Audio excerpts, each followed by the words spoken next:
chiede di essere sentito al più presto dai giudici, ma anche dai colleghi della Camera che hanno iniziato a riunirsi proprio oggi per decidere se concedere o meno l'autorizzazione al suo arresto. Iniziano oggi le settimane più delicate per il deputato Giancarlo Galan. L'ex governatore, coinvolto nell'inchiesta sulle presunte tangenti per il Mose, vorrebbe recarsi in procura per raccontare la sua verità e così questa mattina i suoi legali, l'onorevole Nicolò Ghedini e il veneziano Antonio Franchini, si sono presentati a sorpresa alle 11 in procura, sembra per chiedere conferma sul colloquio coi magistrati inizialmente previsto per domani, ma anche per ricevere dai magistrati stessi altri documenti dell'inchiesta per studiare al meglio la strategia difensiva.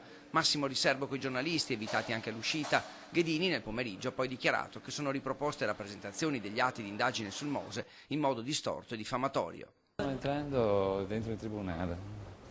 Lo chiede l'avvocato Franchini. Siamo impegnati, quindi dichiarazioni non è il caso e non è il momento, se per piacere ci lasciate un momento in pace. Oggi comunque è la giornata, si inizia anche la procedura per il suo assistito, la procedura alla Camera.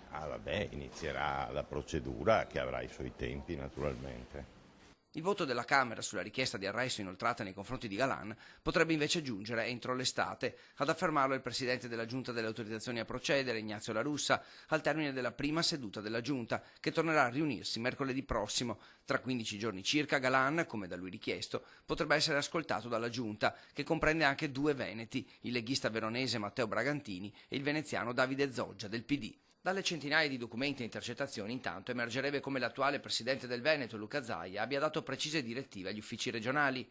Ho fatto semplicemente quello che dovrebbe fare un buon amministratore, porta la sua linea amministrativa, che è stata quella del rigore, del controllo anche a volte molto certosino delle pratiche delle carte e soprattutto di impartire direttive agli uffici e un po' a tutta la macchina. Zaia sarebbe stato visto come un intralcio da chi reggeva le fila del sistema di finanziamenti illeciti anche per aver presentato un centinaio di esposti alla magistratura.